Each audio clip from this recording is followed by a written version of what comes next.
talking about customer service today. I think, well, I really messed things up. That's So, awkward. Oh, yeah, so this is, I was trying to get a little fancy here with some of my animations, and boy, did I mess this did up. we miss 1 and 2? Well, I'm hoping that they do pop up. Okay. So we'll start with number three. Three is the new one. But really, but That's awesome. Yep. but customer service, customer service is always important, and I think it's one of the things that is, we don't really give a lot of consideration.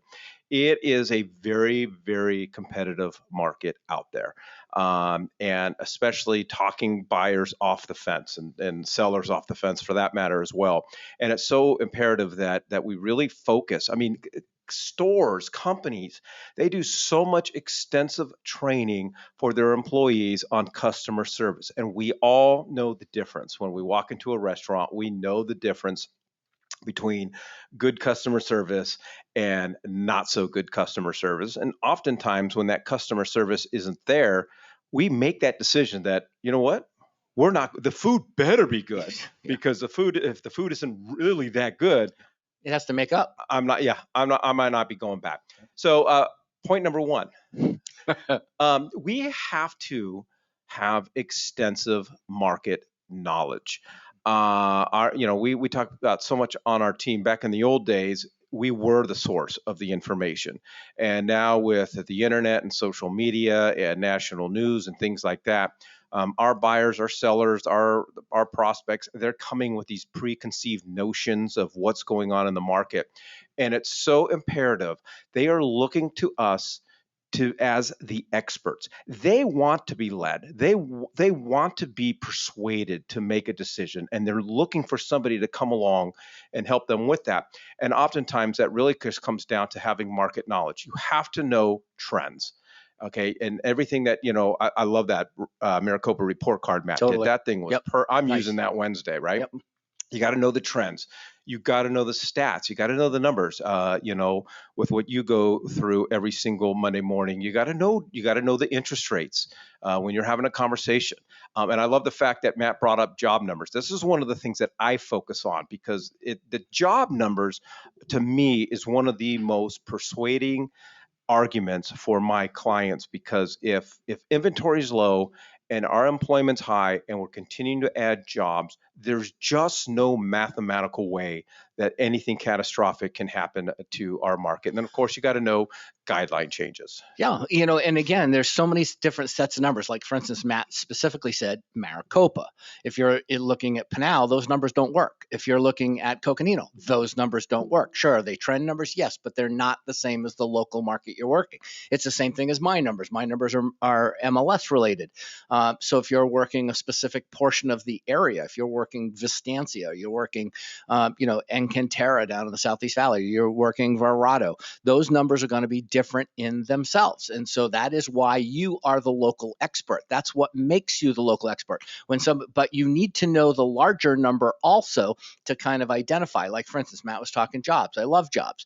Arizona's in the top 5 GDP of any of the states in the union, and they are expecting us to be in that role for the next 3 to 5 years.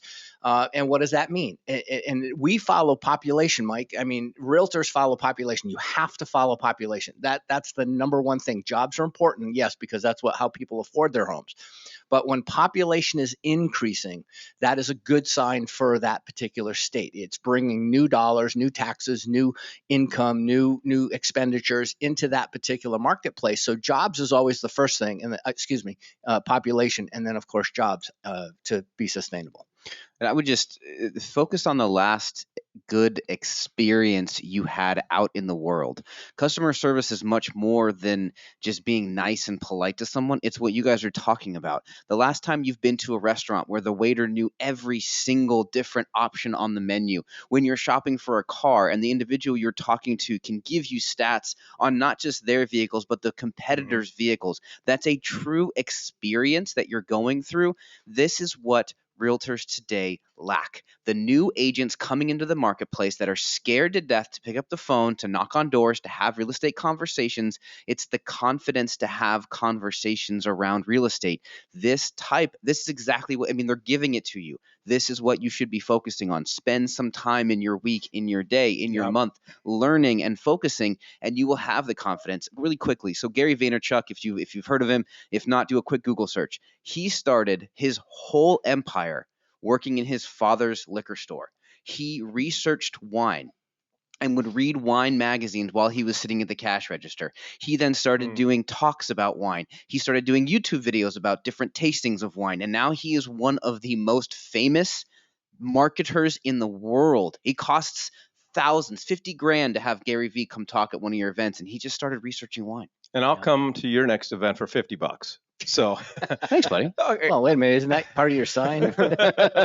So we'll take a quick poll around the room. Yeah. So if you were a buyer and you were on the fence and you were nervous about the market and your agent, oh man, There you go. there you go. There's the last one. So Yeah. we're a mess. Would you buy a house with Tina Tambor if she sat down with you? Probably, because her knowledge and her ability to explain the market and explain the trends, and that is what I'm talking about. Yeah, and that's the whole thing. People, Nick said you have to have self-confidence. That's absolutely true. But when you deliver what you're talking about, if you don't have that self-confidence, Yep. it doesn't come across with the same level of validity as if you did have that confidence. All right, I lost a little gusto Yeah. on that with the You did. slides. I know. All That's right, all so number 2, you have to have great problem-solving skills, and I think this goes into 2 areas. At the end of the day, we are real estate problem solvers. When we are working with buyers and sellers, we have to listen to the client. We have to figure out what is their particular problem that they're trying to solve so that we can come along and help them solve that problem. It's, when Nick brought when we go buy a car, if the sales agent's not listening to me and understanding my family needs and this need and that need and so forth, and we're not having a conversation about my problems, I'm probably not going to buy. I would imagine you're not going to buy. The thing is we train and train and train to learn as much as we can about the market, as we're just talking about, but also about products, about energy efficiency things, about solar, about all these things, about finance, about all the things that affect someone's ability to purchase a home. But the second item on here is where most agents fail, which is to listen, but you've got to ask the right questions. If you ask enough questions, the consumer is going to tell you what the objection is that you have to help them overcome every single time, whether you're a listing agent or a buyer's agent. And then I think it also comes down to when we're in a transaction. I can't remember the last time that I had a transaction from start to finish that didn't have some sort of problem arise. Absolutely. And some problems are a lot more serious. I'm dealing with one right now. I represent the seller, and the Binzer came back, and there was some legitimate concerns, and it was, it's a huge problem. And so there's 2 types of people.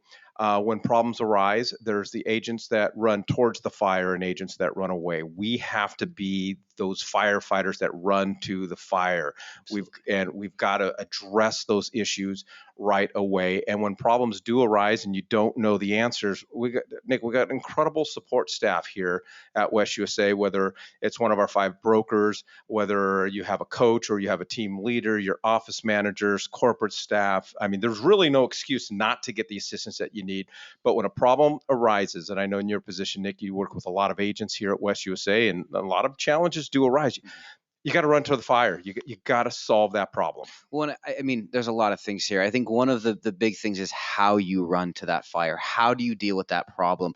If you are manic and get frustrated and angry and concerned, your clients are as well. We always tell everybody, you got to be ducks on a pond. You should be calm on top, and you're paddling your life out underneath to get that problem resolved. But your last point, lean on your brokers, coaches, office managers. You also need to lean on your cabinet, those people behind you, your lenders, your title company, home warranty, home inspectors. Those guys should be with you through every turn, because when an issue arises, you've got that Rolodex of people, I said Rolodex, are going to help when you get into those situations. And again, it keeps you calm in those situations. That's a great point, Yeah. because that problem that I was discussing, it was a zoning issue.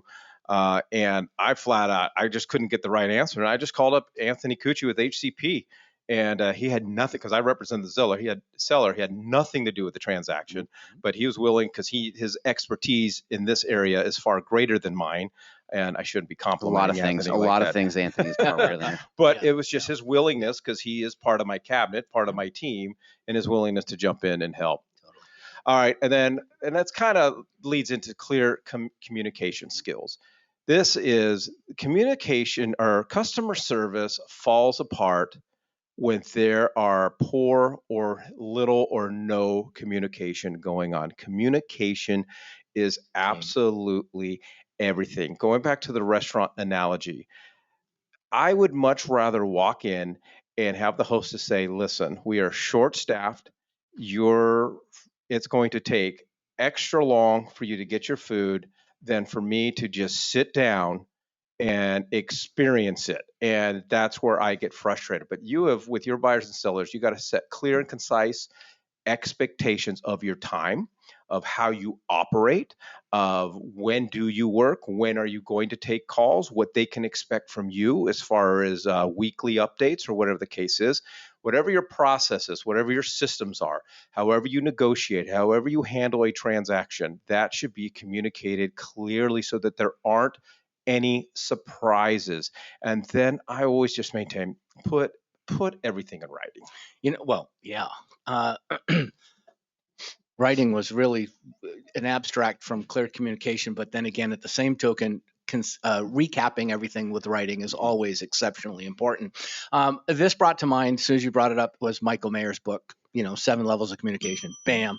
I mean, in this particular case, what he teaches us in that book, many lessons, but one of those lessons was the lesson of setting expectations with consumers. Before, don't sit them down for 2 hours of expectation. Sit them down right before each individual section of the contract is going to take place. Have that conversation so that they're not surprised by 163 things on the home inspection report, realizing that only 4 are going to make the real difference.